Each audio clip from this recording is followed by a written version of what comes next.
Seigneur Jésus, je veux vraiment que tu me donnes ce deal de 1 million. Je n'ai vraiment besoin, s'il te plaît, Seigneur. Au nom de Jésus. Amen. C'est pas le deal que je viens de prier pour ça là. Bref, ce n'est pas ce qui s'est passé parce que je n'avais pas besoin du deal comme je le disais et en plus, je priais mal. Est-ce que toi aussi ça t'arrive de te demander si Dieu t'entend? Est-ce que ça t'arrive de te demander, est-ce que quand je prie, Dieu répond à mes prières? Je sais pas toi, mais moi ça m'arrive. Bon, ça m'est arrivé. Puis je me suis rappelé qu'il y a quelqu'un dans la Bible dont l'histoire est très fascinante. Cette personne s'est retrouvée dans une situation très inconfortable et au lieu de se lamenter, au lieu de prier comme on prie d'habitude, il a fait une chose particulière, il a loué Dieu. Je pense qu'on voit déjà de qui il s'agit. Moi en tout cas, c'est un personnage qui m'a toujours fasciné, c'est Jonas. Jonas en fait, ce qui me fascine et qui me plaît particulièrement dans son histoire, c'est qu'il nous a appris à prier avec foi. Je vais un peu vous parler de Jonas et vous montrer comment appliquer l'enseignement de Jonas dans nos vies. Mais avant toute chose, parlons un peu du contexte de la prière de Jonas.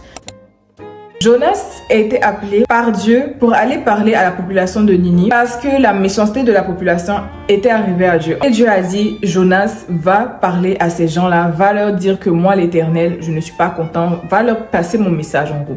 Jonas n'a pas du tout aimé ça. En fait, Jonas, il était, non. Il va dire quoi aux gens en fait? Non, moi je vais pas, ça m'intéresse pas. Mais comme beaucoup, des fois, on entend l'appel de Dieu pour certaines choses et puis on se dit que, Seigneur, non, faut réfléchir encore. En tout cas, Jonas était dans la désobéissance. Sur la route, il a changé de chemin. Donc, au lieu de partir à Ninive pour aller annoncer comme Dieu lui avait demandé, il a changé de chemin. Dieu fit lever des grands vents, puis il fit venir une tempête. Puis Jonas est tombé dans la mer et il se retrouve pris dans la bouche du poisson. 3 jours et 3 nuits. Donc, on retrouve dans Jonas 2. Alors, dans le ventre du poisson, Jonas pria. Et c'est cette prière-là qui a marqué notre attention et dont on va parler aujourd'hui. La prière de Jonas n'a rien à voir avec la prière que nous on fait habituellement. Habituellement, on prie en mode « Seigneur, s'il te plaît ». Des fois, on peut dire « s'il te plaît » ou pas. Ça dépend des gens. « Seigneur, je veux une maison. Seigneur, je veux le travail. Seigneur, donne-moi ci, donne-moi ça. » C'est comme ça que nos prières habituelles sont. Jonas, lui, loue l'Éternel, même dans la détresse. C'est-à-dire, le même dans la détresse, même c'est pas ça. Il est encore dans le ventre du poisson qu'il dit ceci.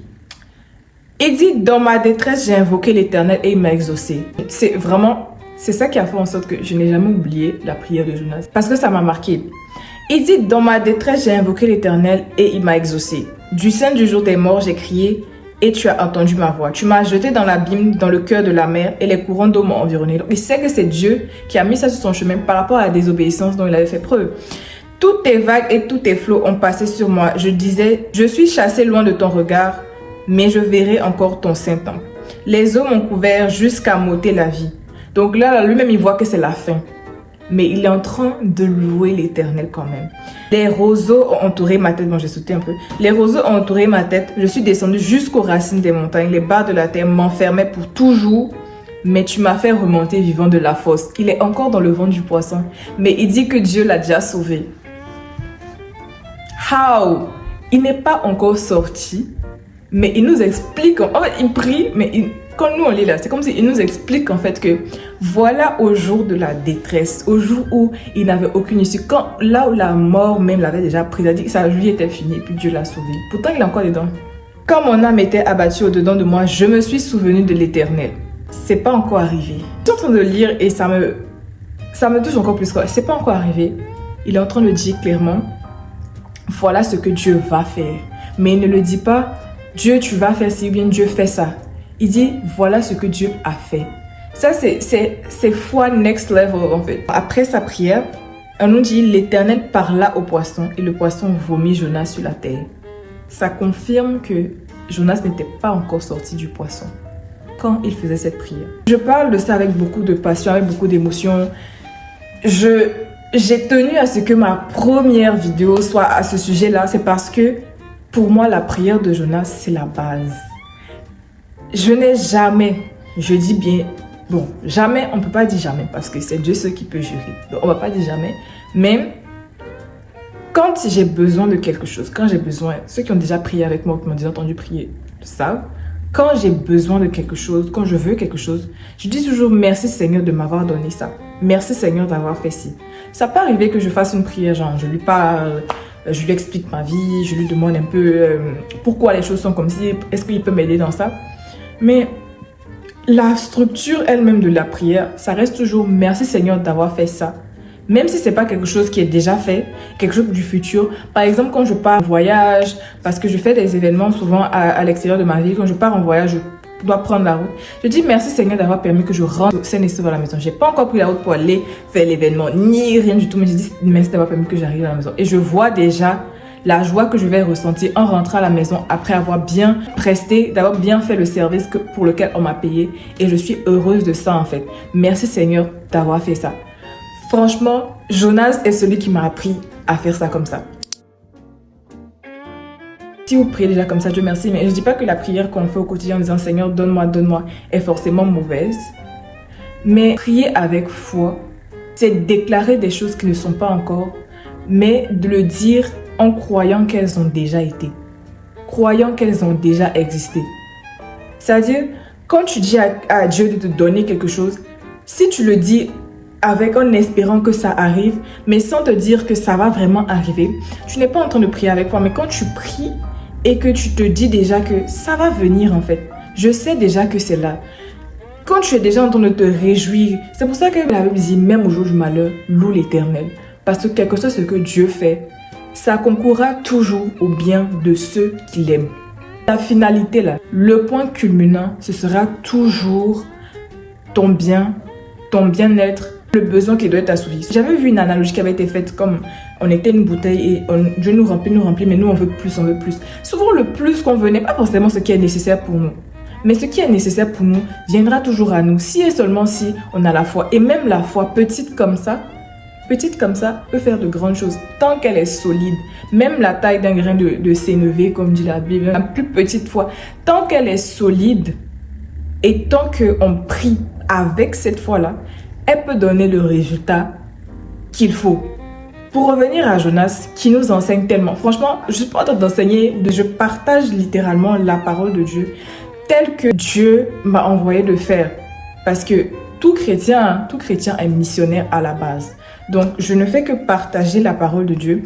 Et cette parole-là particulièrement a tellement conduit ma vie et m'a donné tellement de bons résultats que je me suis dit, il faut que j'en parle. Il faut que je partage. Donc, qu'est-ce que tu peux faire pour appliquer? Première chose, demande-toi, comment est-ce que je me place devant le Seigneur? Est-ce qu'à chaque fois que je parle au Seigneur, je ne fais que lui demander des choses? Ou est-ce que je le loue déjà de ce que j'ai? Ça, c'est un. Tu m'as jeté dans l'abîme, dans le cœur de la mer, et les courants d'eau m'ont environné. Toutes tes vagues et tous tes flots ont passé sur moi. Ça, c'est son état actuel. 2. Est-ce que j'ai tellement confiance que ce que je veux va arriver, que je le remercie déjà pour ce qu'il a fait? Ce qu'il a fait dans le futur. Mais ce qu'il va faire, disons. 3. Est-ce que quand je finis ma prière, j'attends ou je pose des actions? À la fin de sa prière, Jonas dit « Pour moi, je t'offrirai des sacrifices avec un cri d'action de grâce, j'accomplirai les vœux que j'ai faits. Le salut vient de l'Éternel. » C'est-à-dire, au départ, il avait désobéi. Il ne voulait pas du tout faire le travail que Dieu lui a donné. Jusqu'à il a pris un autre chemin en se disant que là-bas, Dieu ne me trouvera pas. Bon, je ne sais pas quoi il pensait. Mais en tout cas, en se disant que là-bas, Dieu ne me trouvera pas. Et Dieu l'a trouvé et Dieu l'a puni. Maintenant qu'il est dans la punition là, il remercie le Seigneur pour l'état actuel. Il loue le Seigneur de l'avoir sauvé alors qu'il est encore dans le poisson. Mais il loue le Seigneur d'une situation future qu'il a confiance va s'accomplir. Et troisièmement, il termine en disant que voilà ce que je vais faire. Je vais respecter, je vais accomplir la volonté de Dieu, c'est-à-dire aller à Ninive pour parler, je vais faire ça. Je vais faire des actions de grâce, je vais faire des sacrifices, il dit en fait des actions qu'il va poser. Donc, 3 aspects qu'on peut appliquer à nos vies. Remercier Dieu pour l'état actuel dans lequel on est. Prier en se disant que voilà ce que Dieu va faire. Et j'y crois tellement que merci Seigneur parce que tu as fait ci. Merci Seigneur parce que tu as fait ça. Seigneur, le Seigneur a fait ça. Même quand ça n'a pas encore lieu, le Seigneur a fait. Parce que tu crois que le Seigneur va faire. Le Seigneur a fait. Et troisième chose, je vais poser telle action. Disons par exemple, tu veux du travail, ok? Tu veux du travail. Au lieu de prier, par exemple, oh Jésus, donne-moi du travail, donne-moi ci, donne-moi ça, donne-moi ci, donne-moi ça. Tu peux déjà dire merci Seigneur parce que j'ai un toit sur ma tête. Merci Seigneur parce que je vis. On va prendre le basic. Parce que je vis, parce que je respire. Merci Seigneur parce que je vis, parce que je respire. La seule chose qui marque la fin des opportunités, c'est la fin de la vie. Deuxième chose que je peux dire, merci Seigneur parce que lorsque je cherchais du travail, tu m'as donné. Merci Seigneur parce que je sais déjà que tu vas me donner ce dont j'ai besoin. Tu vas mettre sur mon chemin les opportunités qu'il faut et je serai prête à saisir ces opportunités.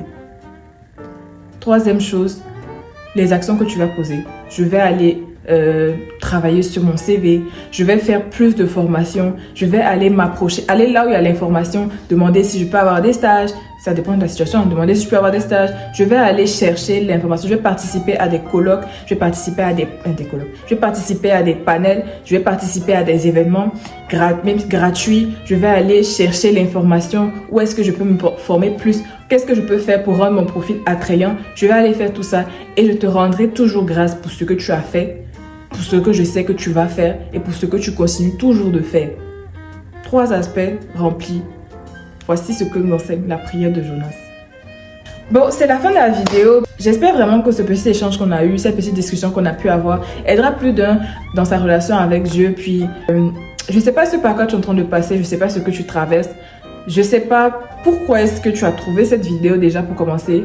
Mais tout ce que je peux dire, c'est merci Seigneur pour ta vie. Et merci infiniment à Dieu d'avoir permis que tu tombes sur cette vidéo. Et encore une fois, merci à Dieu pour ce qu'il va déjà accomplir dans ta vie. N'oublie pas de liker, commenter, t'abonner. Et si tu pries déjà de cette manière, est-ce que tu peux donner genre un témoignage en commentaire? Parce que moi, j'ai donné pour moi, j'ai expliqué. Dans d'autres histoires encore, je vais encore expliquer comment est-ce que cette prière ou plusieurs autres choses ont eu à transformer ma vie. Comment est-ce que ma vie n'a été qu'une succession en fait de bienfaits de Dieu. Franchement, le travail de Dieu est un travail silencieux. Faut avoir la patience, faut avoir la foi. Ça, c'est les 2 choses qui me tiennent. Disons la vérité, c'est 2 choses qui me tiennent. Donc, je suis contente que tu aies tourné cette vidéo. Puis, j'espère que tu vas t'abonner, que tu vas liker la vidéo pour que d'autres personnes puissent voir aussi. Partage à quelqu'un qui a besoin d'un souffle nouveau dans sa relation avec Dieu. Ou simplement partage à quelqu'un qui prie déjà de cette manière pour lui dire que, voilà que Jonas vient confirmer que ta manière de prier là, elle est bonne. Ou partage à quelqu'un à qui tu sais que ça peut faire du bien. Et à commenter ton expérience à toi-même. Comment est-ce que tu pries? Qu'est-ce que tu as pensé de la vidéo? Puis, si tu as des témoignages à faire sur cette prière, je t'encourage. Bisous! Ok, bye.